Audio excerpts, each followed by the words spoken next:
Selamat pagi Bapak Ibu Saudara-saudari, kami akan menyampaikan warta lisan kegiatan sepekan GKI Gondomanan. Yang pertama, ibadah minggu ini 29 Agustus 2021 dilaksanakan dalam rangka pertukaran pemimpin kebaktian GKI Klasis Jogja bertemakan Hidup Beriman yang Benar dan dilayani oleh Penatua Agatha Karis Wibisono, calon pendeta GKI Adi Sucipto. Atas pelayanannya kami mengucapkan terima kasih. Yang kedua, ibadah sekolah minggu dilaksanakan rutin setiap hari Minggu pukul 11 waktu Indonesia Barat secara daring atau online. Bagi Bapak, Ibu yang ingin mendapatkan informasi lebih lanjut mengenai ibadah sekolah minggu, dapat menghubungi Bapak Trianto di nomor 0838 6952 6390 seperti tercantum di layar berikut. Bagi Bapak Ibu Saudara-saudari yang menginginkan informasi lebih lanjut mengenai GKI Gondomanan dan berkeinginan untuk mendapatkan warta digital GKI Gondomanan, dapat menghubungi kantor gereja di nomor telepon 0274 376 836 atau di nomor WA 0882 1623 3311 setiap hari dan jam kerja. Jemaat yang terkasih, mari kita siapkan hati kita dengan bersaat teduh sejenak.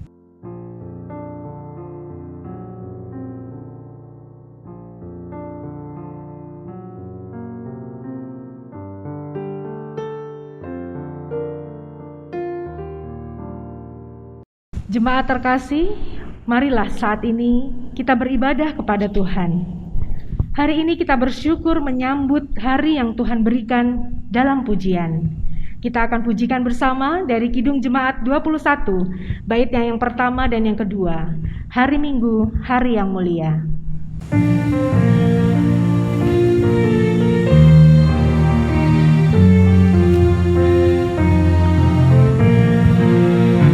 Hari Minggu, hari yang mulia, itu hari Tuhanku.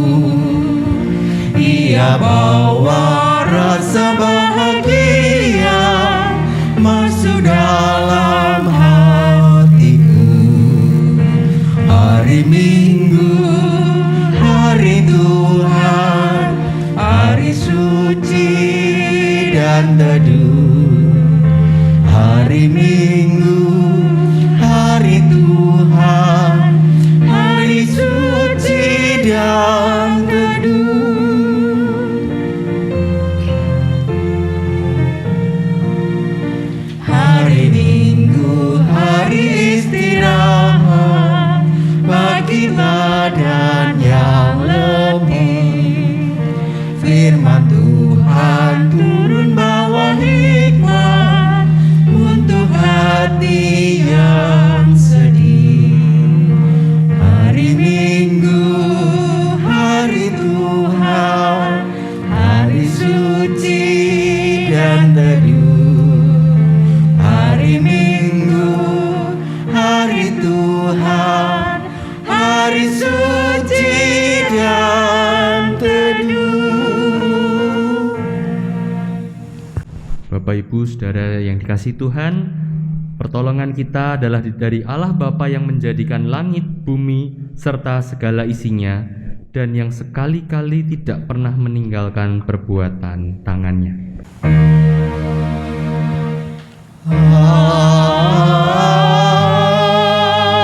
Amin, amin, amin.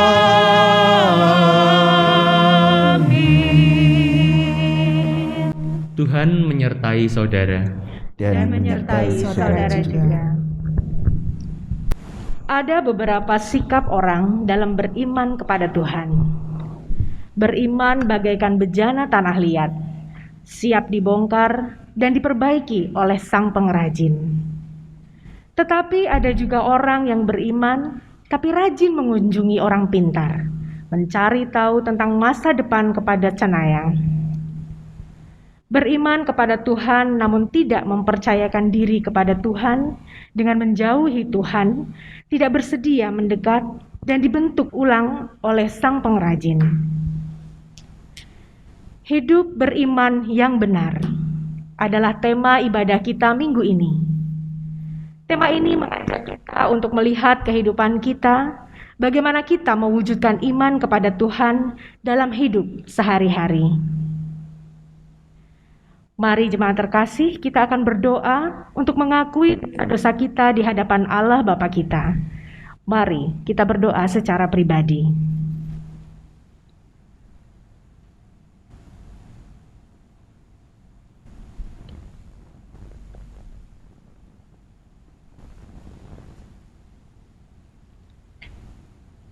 Tuhan, ini kami dengan segala kesalahan dan kelemahan kami datang kepadamu dalam doa-doa pengakuan dosa kami.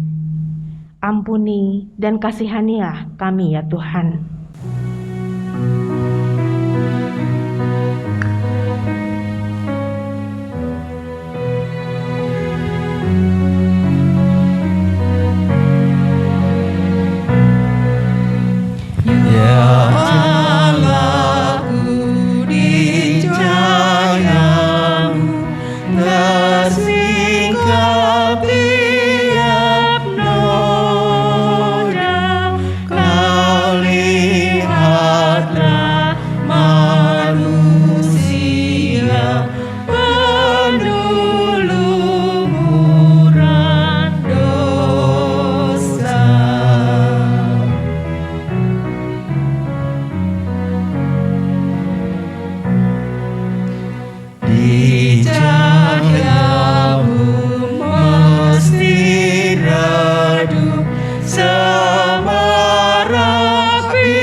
Jemaat yang terkasih, Allah yang Maha Kasih dengan sukarela memberikan pengampunan kepada setiap orang yang menyesali dosanya. Bagi kita, Tuhan memberikan berita anugerah yang diambil dari Yohanes pasal 12 ayatnya yang 44 sampai 47 yang demikian. Tetapi Yesus berseru, katanya, "Barang siapa percaya kepadaku, ia bukan percaya kepadaku, tetapi kepada Dia yang telah mengutus aku. Dan barang siapa melihat aku, ia melihat Dia yang telah mengutus aku. Aku telah datang ke dalam dunia sebagai terang, supaya setiap orang yang percaya kepadaku jangan tinggal di dalam kegelapan. Dan jikalau seorang mendengar perkataanku tetapi tidak melakukannya, aku tidak menjadi hakimnya, sebab aku datang bukan untuk menghakimi dunia, melainkan untuk menyelamatkannya." Demikianlah berita anugerah dari Tuhan. Syukur pada Allah. Salam damai buat kita semua.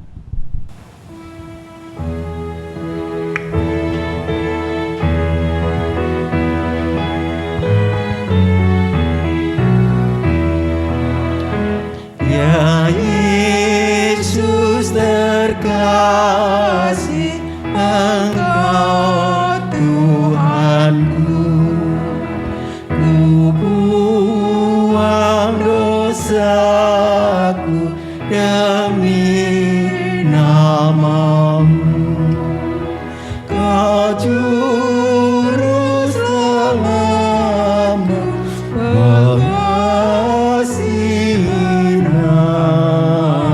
kasihku padamu semakin besar.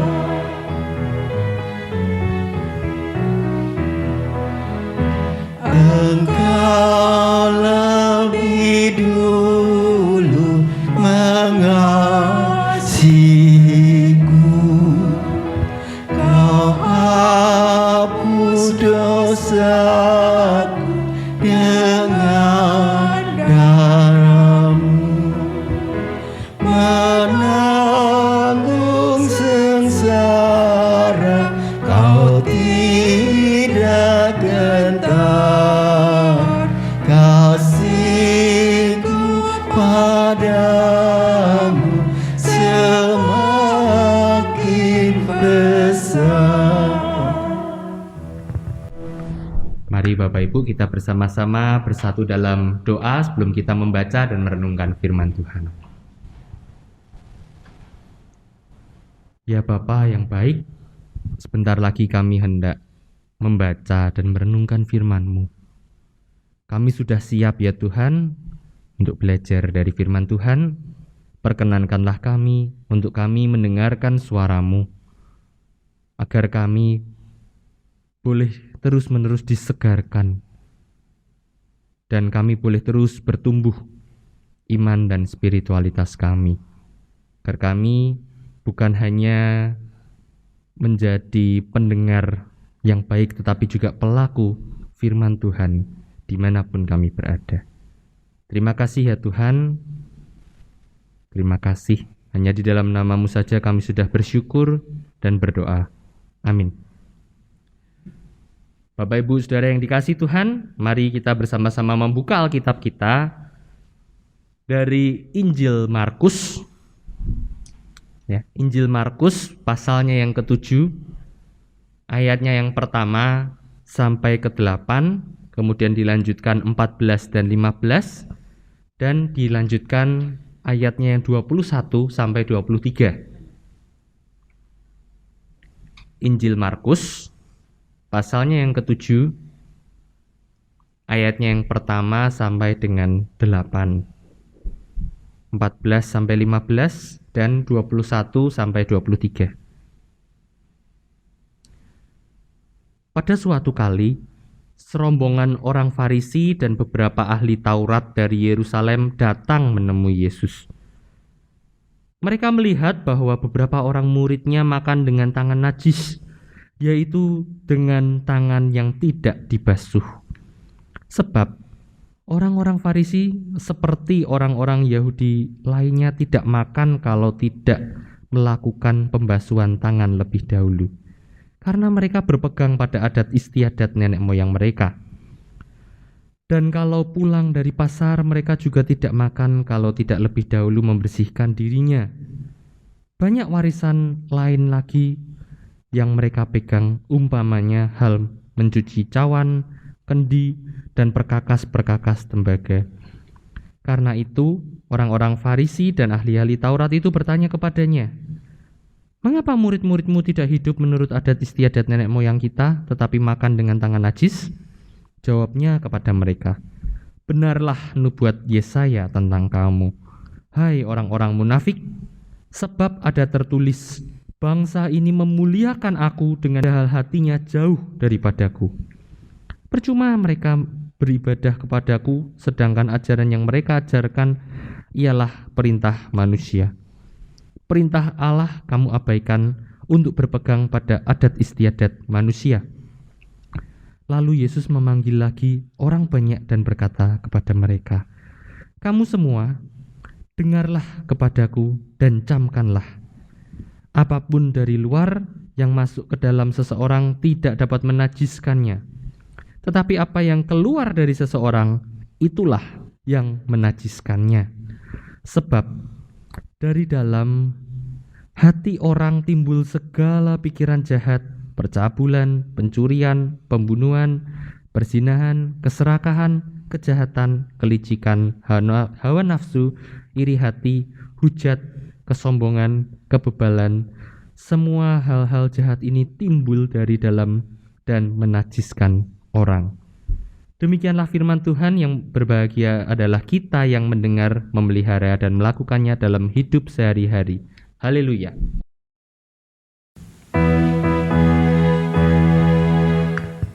Haleluya, haleluya, haleluya.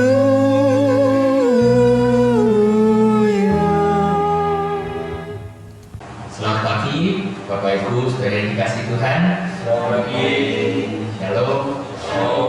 Apa kabarnya ini? Luar biasa ya. Ya, Bapak Ibu, saya mau perkenalan diri dulu. Nama saya Kanis Wibisono Putra, dan saya saat ini merupakan calon pendeta dari GKI Adi Sucipto Yogyakarta. Ya, salam dari kami Jemaat GKI Adi Sucipto untuk Jemaat GKI Gondomanan. Bapak Ibu, saudara yang dikasih Tuhan, apakah Bapak Ibu mengingat ketika dulu kecil atau ketika Bapak Ibu yang sudah punya anak, ketika dulu mengajari anak-anaknya berdoa itu gimana sih? Lipat tangan, tutup mata. Ada lagunya bahkan ya. Pasti ya, lipat tangan, tutup mata, lalu berdoa. Sehingga banyak juga anak-anak pernah nggak ketika doa, anak-anak itu kalau di sekolah minggu misalnya titip-titipan terus nggak doa, ya kan? Kenapa ini tadi nggak doa? Kok tahu? Berarti nggak juga ya. Itu anak-anak ya. Tidak berdoa karena tidak menutup mata bisa menjadi bahan bercandaan. Nah, tapi kalau kita, apakah benar ketika kita membuka mata kita artinya kita tidak berdoa? Enggak juga ya, enggak selalu. Saya pernah mendoakan anggota jemaat ketika saya sedang nyetir mobil. Kalau misalnya itu ada di jalan tol, saya berhenti, kan nggak boleh, betul ya? Berhenti berdoa, merem nggak boleh. Nah kalau sambil jalan merem, saya bukan kesulitan, yang ditutup matanya masih bisa jalan benar. Ya. Bukan berarti ketika kita membuka mata kita, artinya kita tidak berdoa. Atau sebaliknya, ketika kita menutup mata kita, apa yang doa? Apalagi kalau doa malam, habis kerja lembur, gitu kan jam 12 baru mau tidur doa. Ternyata doanya khusyuk 6 jam. Aminnya pagi. Amin. Ternyata sudah pagi. Nah, tapi kan apa ya? Ini semua ada istiadat. Betul ya, kebiasaan kita bahwa orang Kristen biasanya kalau doa ya lipat tangan, tutup mata. Apakah itu ditulis dalam kitab mengenai cara berdoa? Tapi sikapnya Tuhan Yesus itu ya Bu ya, di gambar-gambar ya Bu ya. Kita nggak tahu gitu ya. Sebetulnya sikapnya Yesus sendiri bagaimana? Kan? Itu hanya di gambar-gambar yang ada, berlutut, yang jelas berlutut, menyendiri gitu kan disebutkannya ketika kita berdoa. Nah tapi kenapa kita diajari untuk lipat tangan, tutup mata? Ya paling tidak fokus agar kita bisa berkonsentrasi. Nah esensinya kan itu sebetulnya ya. Esensinya adalah ketika kita berdoa, kita fokus berkonsentrasi untuk berkomunikasi dengan Tuhan. Bukan masalah teknis untuk melipat tangan, tutup mata, dan lain sebagainya. Nah, seringkali dalam kehidupan beriman kita cenderung saklek dengan adat-adat yang kita kenal tanpa memahami makna sebenarnya itu bagaimana. Contoh kecilnya itu tadi berdoa, gitu ya. Anak-anak yang berdoa. Nah, hal ini juga terjadi dalam perikop yang kita baca pada hari ini. Orang Farisi dan ahli Taurat mendatangi Yesus untuk melakukan investigasi. Dia ngetes nih, ngetes Yesus, cari kesalahannya Yesus. Dan itu juga ditunjukkan ketika mereka melihat ada murid Yesus yang makan tanpa cuci tangan. Mereka makan langsung makan dengan lahap. ya, karena belum cuci tangan. Nah, kalau kita baca di ayat 3 sampai 4, bahkan pulang dari pasar itu harus membersihkan dirinya, ya kan? Itu pada sebelum zaman corona ya. Bangsa Yahudi sudah hidup dengan bersih sekali ya. Ternyata mereka memperhatikan kebersihannya. Bahkan tidak boleh kalau makan tidak cuci tangan. Kita dulu sebelum pandemi ada yang pulang langsung makan tanpa cuci tangan. Banyak ya mungkin ya. Ya, nah, tapi mereka sudah mengatur. Karena apa? Karena bagi mereka, bagi bangsa Yahudi, air merupakan lambang penyucian. Air itu membersihkan dari segala sesuatu yang najis. Dan bagi bangsa Yahudi, ketika mereka pergi, kan ketemu banyak orang, bisa saja mereka ketemu dengan orang-orang yang bukan dari bangsa Yahudi. Dan ketika mereka bertemu dengan orang yang bukan Yahudi, itu adalah sesuatu yang najis. Sehingga ketika mereka pulang, daripada ya kan, najis apa enggak, mereka harus mandi, mereka harus membersihkan diri, mereka harus cuci tangan. Dan disebut bahkan tangannya najis kalau belum dibersihkan juga.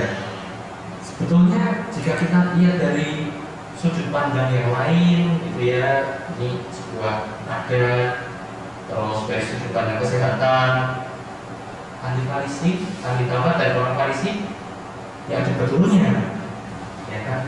Ada betulnya, ya, mengingatkan seakan-akan yang salah memang muridnya dan Yesus. Tetapi ketika ditegur, Yesus justru balik menegur. Yesus tidak jawab, tidak membenarkan atau menyalahkan apa yang mereka sampaikan. Yesus menegur balik. Karena apa? Karena orang Farisi ini, ahli Taurat ini cenderung menghakimi.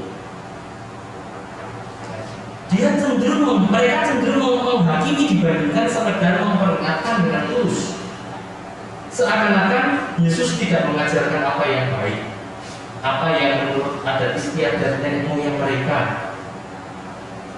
Itu bisa dijadikan amunisi mereka. Sehingga ketika mereka melanggar, seakan-akan dosa itu mereka langsung berdosa karena mereka najis gitu ya. Tetapi Yesus mengetahui isi hati mereka.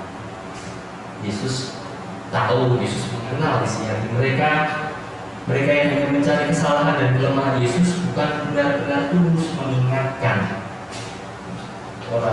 murid-muridnya. Maka dari itu Yesus merespon dengan mengatakan mereka adalah orang-orang munafik yang juga mengikut dari Nabi Yesaya. Bangsa ini memuliakan aku dengan bibirnya, padahal hatinya jauh daripada aku.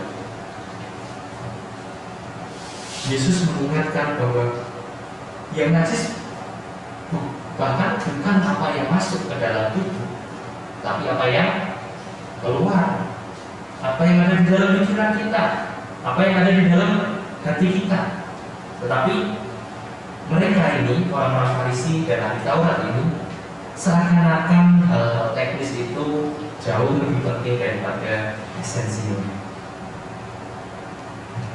Memang mencuci tangan dan membersihkan diri ketika pulang dari berpergian itu baik dan penting.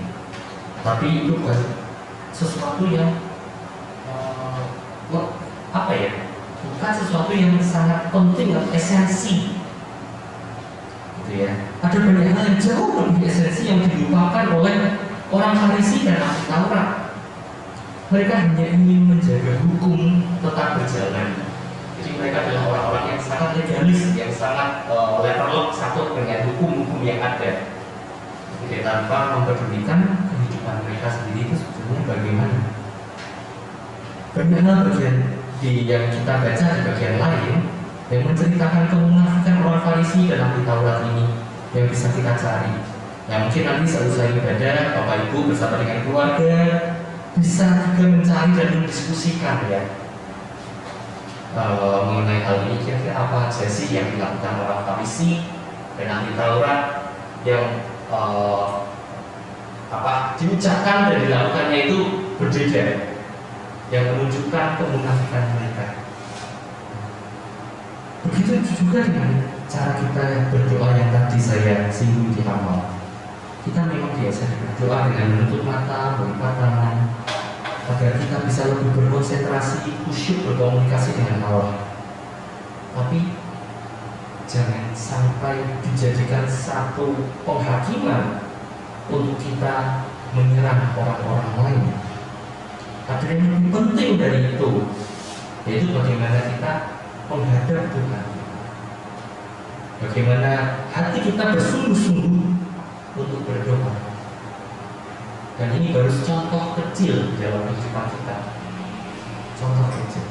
Ada yang lain yang seringkali membuat kita terjebak untuk memperhatikan sesuatu yang tampaknya teknis, tapi melupakan esensi mengenai hidup beriman yang benar.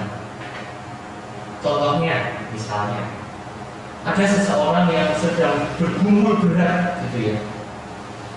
Orang ini bergumul berat sampai dia ini depresi. Sebagai orang yang beriman dan teman baik yang benar, yang baik, kita melakukan apa? Apa yang kita lakukan? Kalau ada teman yang sangat stres, menghibur, ya, mendoakan, memberi semangat, dan lain sebagainya. Kalau mereka adalah anggota keluarga dekat kita atau orang yang mungkin kita anggap sangat dekat, sehingga kita pernah nggak terucap, kamu juga percaya ya sama Tuhan? Gitu aja kok depresi, gitu aja kok stres. Pernah nggak terucap begitu? Jika pernah, ya tolong sampaikan permintaan maaf saudara kepada teman kita atau keluarga kita itu, dan minta ampun kepada Tuhan. Karena apa? Kita menjadi seperti ahli Taurat dan orang Farisi. Kita menghakimi mereka tidak berdoa, tidak percaya. Kita tidak menghidupi iman kita dengan benar karena mungkin mereka sudah berdoa lebih keras daripada kita. Mungkin mereka sudah berdoa lebih sering, membaca Alkitab lebih sering daripada saudara dan saya. Karena pergumulan yang begitu berat menekan. Barangkali mereka jauh lebih rajin, ya, tapi karena memang keadaan sedang benar-benar terpuruk dan mereka sendirian, mereka sulit untuk melihat bantuan atau uluran tangan Tuhan. Tokoh-tokoh di Alkitab pun pernah merasakan depresi, stres, keterpurukan. Betul ya, ingat ya. Mungkin nanti juga bisa didiskusikan bersama dengan keluarga, tokoh-tokoh siapa saja sih yang pernah mengalami depresi, pernah mengalami, ya nggak disebutin si A depresi gitu enggak ya, tapi stres, tertekan begitu, itu terlihat. Tokoh-tokoh yang besar seperti itu, mereka pernah mengalami keterpurukan yang sangat. Lalu apa yang kita lakukan? Bantulah dengan cara setidaknya dengan tidak menghakimi itu tadi, tidak ngejudge. Wah, kamu tuh nggak percaya ya sama Tuhan. Jadi yang Bapak Ibu di sini sampaikan, menghibur, menguatkan, memberi semangat, mendoakan. Kehadiran kita juga penting. Kehadiran itu juga penting. Bukankah kita hidup di dunia ini juga merupakan agen-agen Kristus yang diutus untuk menerangi sekitar kita? Kita menjadi uluran tangan Allah untuk memberkati orang-orang di sekitar kita. Hukum Tuhan bukan hukum yang penuh penghakiman.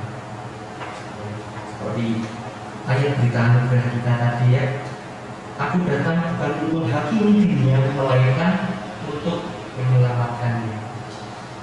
Allah tidak menghakimi kita di dunia ini, menghakiminya. Hukum Tuhan itu hukum yang kasih, hukum yang penuh kasih.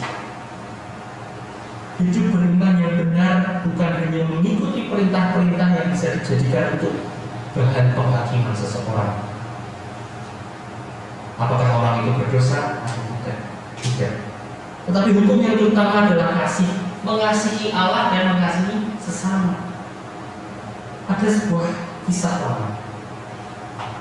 Seorang bernama, sebut saja Tio begitu ya.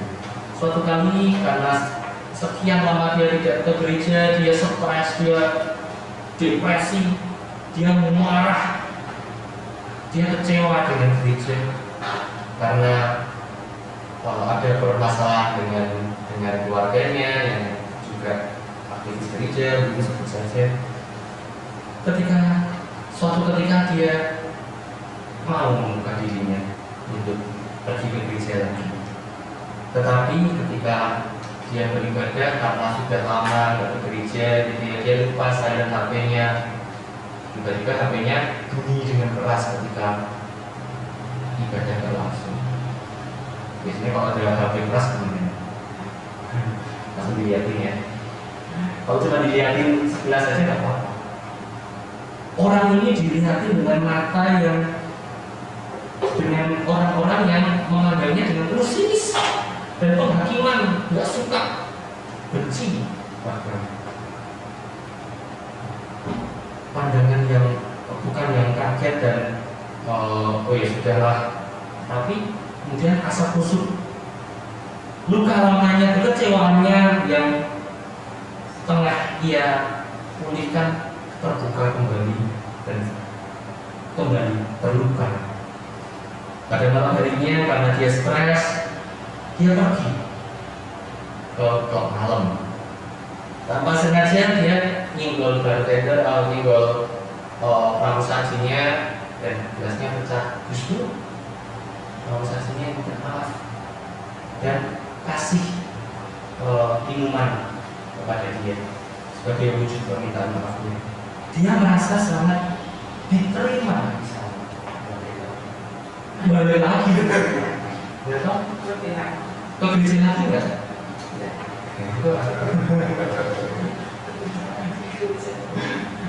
Ya ke gereja lagi karena ujian dilihat dengan kamu ini dosa. Sedangkan di malam, waduh maaf ya, kami yang salah. Malah dikasih servis tambahan, kasih minuman gratis. Nah, ini adalah sebuah contoh. Itulah yang seringkali terjadi dalam kehidupan kita. Kita menjadi sangat legalis, kita menjadi sangat saklek dengan hukum-hukum, dengan aturan-aturan agama, sampai melupakan di dalam aturan itu juga butuh kasih. Ada banyak kisah Tuhan Yesus menolong orang-orang yang dikatakan penuh dengan dosa. Perempuan yang berzinah yang hampir dilempari batu, Tuhan tidak menyalahkan, Tuhan tidak menghakimi, tapi Tuhan mengasihi dan menghibur anaknya. Pergilah, jangan buat dosa lagi. Ada kasih, ada cinta yang harus disampaikan, yang harus diberikan, yang harus dibagikan. Pada kesempatan kali ini kita kembali diingatkan bahwa kasih itu menjadi elemen yang penting dalam kehidupan beriman kita. Itulah hukum yang terutama, bukan berarti hukum yang lain tidak penting dan menjadi relatif, karena semua berdasarkan kasih. Kasih juga harus dengan didikan, itu juga nggak cuma memaafkan dengan ya wis lah, tapi juga ada didikannya kan. Tapi ada hukum kasih yang seringkali kita lupakan. Mari Bapak Ibu yang dikasihi Tuhan, kita sudah merasakan kasih itu terlebih dahulu dalam kehidupan kita. marilah kita membagikan kasih itu untuk menjalani kehidupan kita. Kita bagikan juga kepada orang-orang lain. Sebagai anak Allah, sebagai murid Kristus yang benar, selamat menjadi agen Kristus yang membagikan kasih Allah kepada dunia ini, terutama di dalam kehidupan sekitar kita, menjadi agen Kristus yang terus belajar menghidupi iman yang benar. Amin.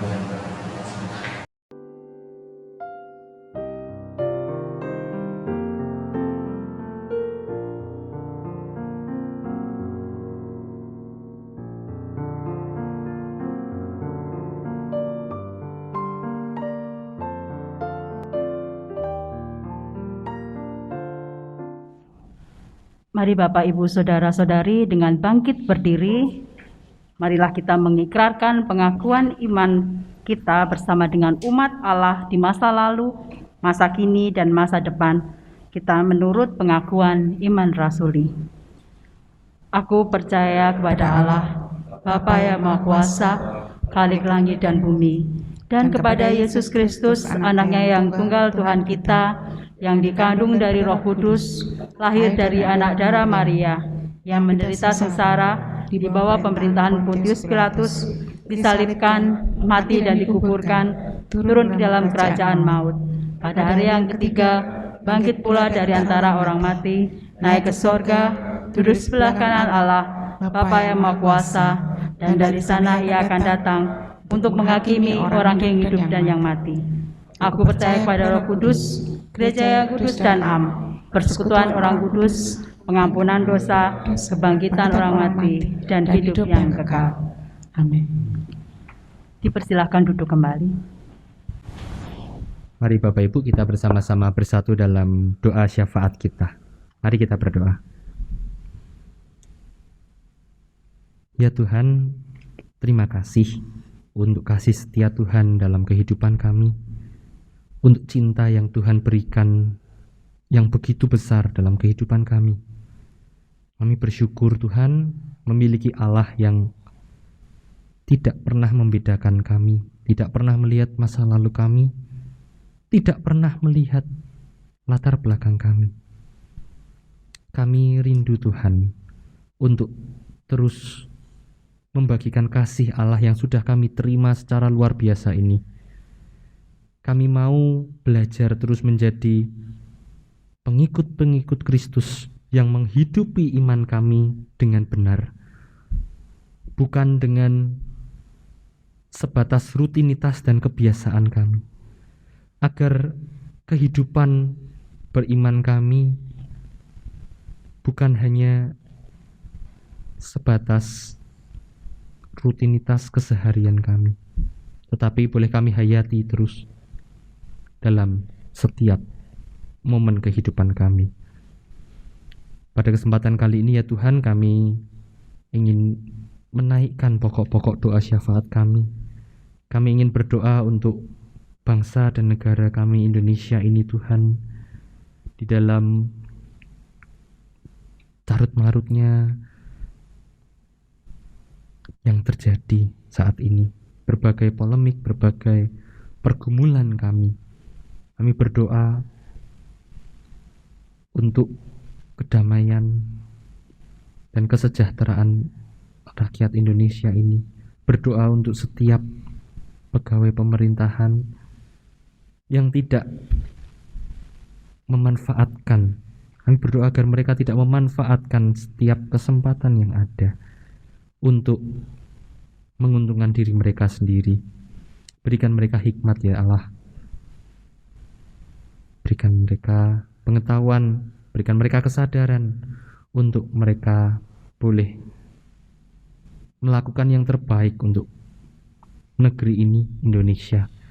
Juga untuk pemerintah Yogyakarta, Tuhan juga berikan kekuatan, kemampuan, hikmat agar kota kami ini, Jogja, kami boleh terus merasakan damai sejahtera. Kami juga berdoa Tuhan untuk gereja-gereja Tuhan di Indonesia. Jadikan kami alat kepanjangan tangan Tuhan untuk terus menghadirkan damai-Mu di bumi ini ya Tuhan. Kami berdoa untuk YPPN Budia Wacana, LPM, Pelita Kasih, Yakum. Tuhan yang sudah mengizinkan berbagai yayasan ini berdiri untuk melayani Tuhan.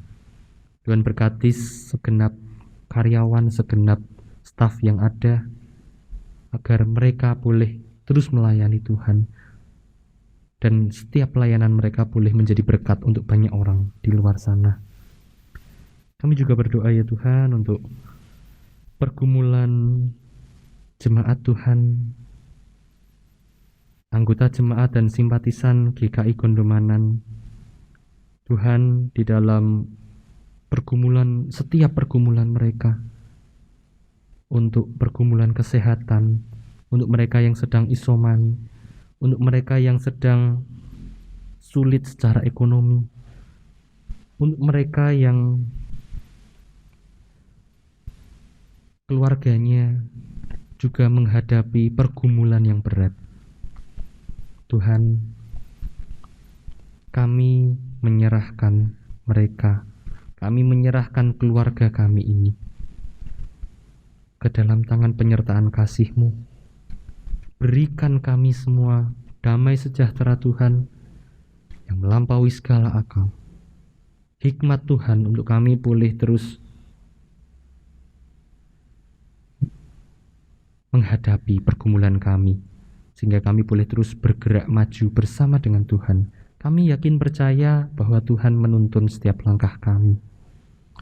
Kami juga berdoa untuk saudara kami yang berulang tahun, Ibu Alexia Mardilah Sumiyawanto. Tuhan yang mengizinkan untuk Ibu Alexia terus berkarya dan merayakan kembali 1 tahun lagi kehidupannya.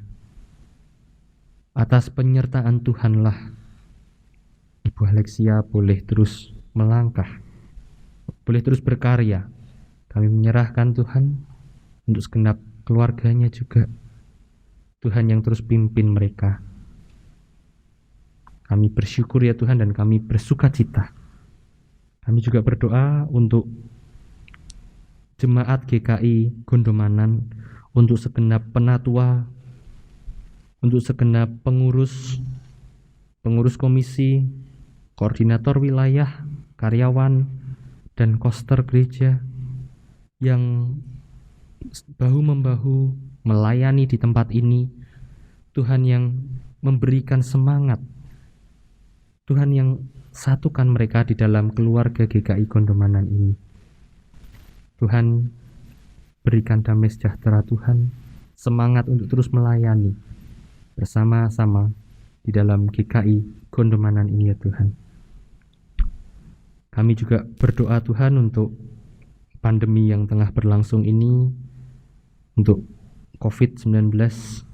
Tuhan yang terus pakai peneliti-peneliti untuk mereka boleh menciptakan vaksin yang baik, membagikan vaksin-vaksin itu, dan kami semua boleh menerima setiap vaksin itu dan boleh mengurangi dan juga menghilangkan pandemi ini Tuhan. Kami rindu untuk kembali bersekutu bersama secara tatap muka, dan kami rindu untuk kembali dalam kehidupan kami seperti sedia kala.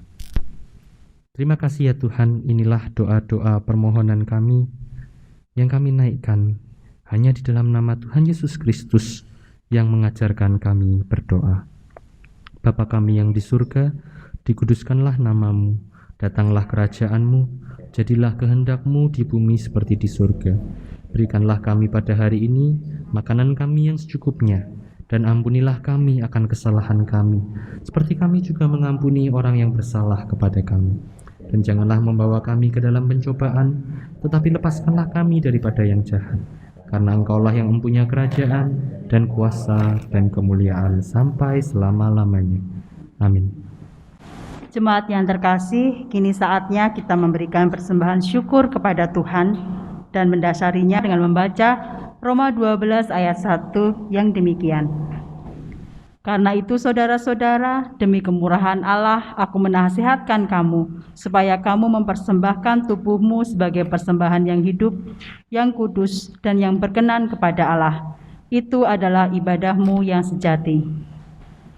Persembahan dapat disampaikan melalui rekening BRI Cabang Katamso dengan nomor rekening 0245 01 008391 530 atas nama Majelis Jemaat GKI Gondomanan atau diserahkan langsung ke kantor gereja. Mari Bapak Ibu Saudara-saudari kita bersatu dalam doa persembahan. Allah Bapa yang Maha Kasih, kami mengucap syukur atas kasih karunia Tuhan dalam kehidupan kami. Kami menyadari bahwa karena Tuhan saja kami masih ada di tempat ini, kami masih ada dan menikmati kehidupan kami.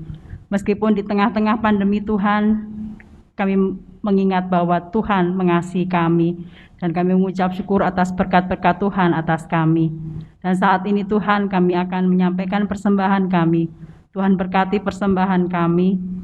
Biarlah persembahan ini juga dapat bermanfaat bagi pelebaran kerajaan Tuhan, bermanfaat bagi saudara-saudara kami, dan persembahan ini dikelola dengan baik oleh majelis jemaat dan para komisi. Tuhan, ajar kami untuk mempersembahkan kehidupan kami sebagai persembahan yang hidup. Ajar kami untuk tetap berkarya di tengah-tengah pandemi, di segala situasi dan kesulitan. Ajar kami Tuhan untuk tetap melayani saudara-saudara kami yang lain. Terima kasih Tuhan, terimalah persembahan ini. Dalam nama Tuhan Yesus kami sudah berdoa. Amin. Jemaat yang terkasih, marilah kita akhiri ibadah kita di tempat ini dan menghidupi firman yang telah kita terima hari ini. Mari kita tetap mengingat tanggung jawab kita untuk bersaksi bagi Tuhan dan melayani sesama dalam kehidupan keseharian kita. Kita akan mengakhiri ibadah kita dengan kita menaikkan pujian dari nyanyian Kidung Baru 212, bait yang pertama dan kedua. Sungguh inginkah engkau lakukan?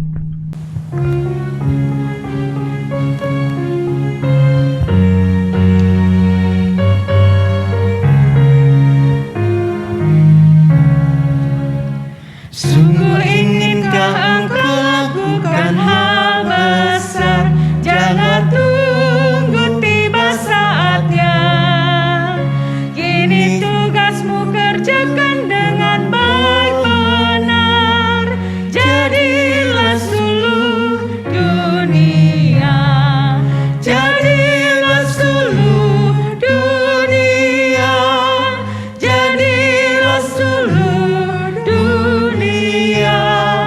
Mungkin ada yang terhibur karena sinarnya, jadilah suluh dunia.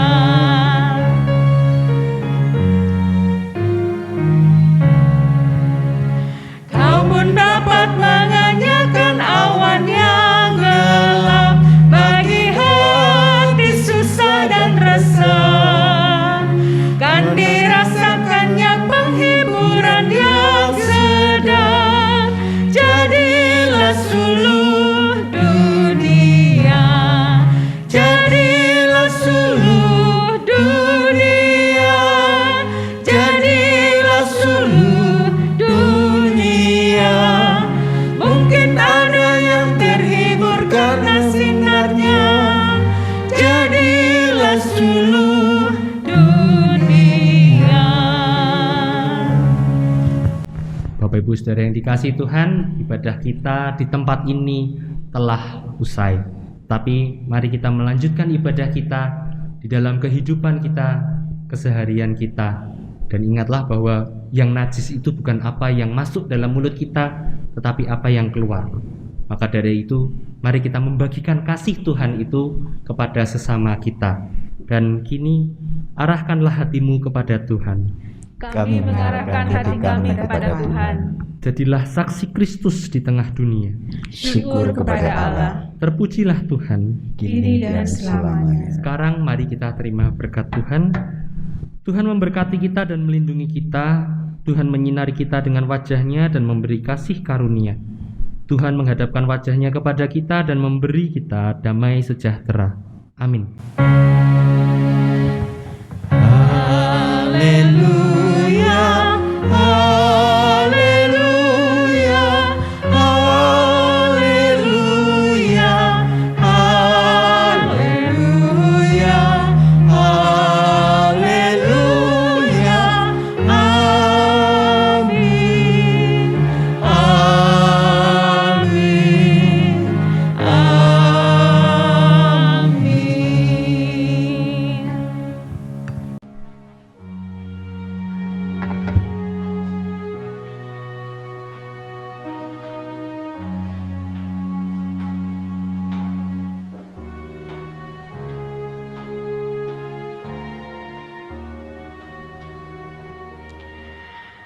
Majelis Jemaat GKI Gondomanan mengucapkan selamat hari Minggu.